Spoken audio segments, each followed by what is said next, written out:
Good evening. There will be a change in the weather. Temperatures are about to drop dramatically in much of the country.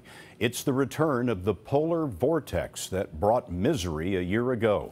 That mass of swirling cold air will dip southward this weekend, sending the mercury plunging. As the cold air moves south and east, it has the potential to affect as many as 243 million people, with wind chills in the single digits in some places and snow. Dean Reynolds tells us all of this was triggered by a super typhoon named Nuri.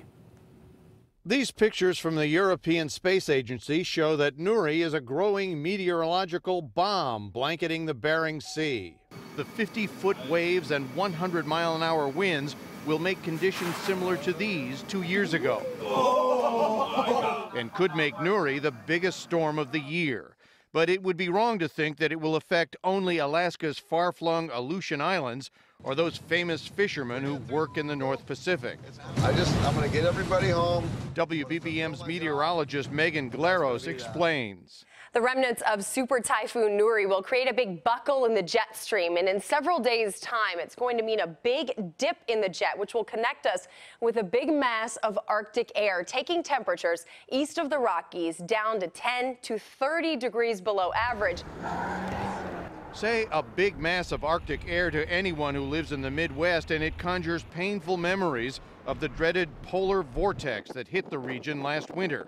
In Chicago, an average temperature of 18 degrees was accompanied by 80 inches of snow and 32 fatalities.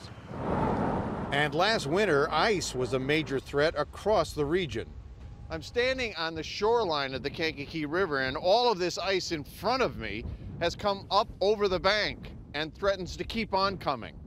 Chicago is already storing salt like a squirrel stores nuts. Charles Williams of the Streets and Sanitation Department says the city will face the winter with 400,000 tons on hand.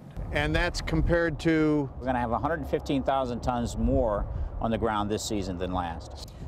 The unusually cold weather is expected to last for several days over much of the country, Scott, before the polar vortex goes back to where it belongs, in Canada. Dean Reynolds bundled up in the Windy City. Dean, thanks so much.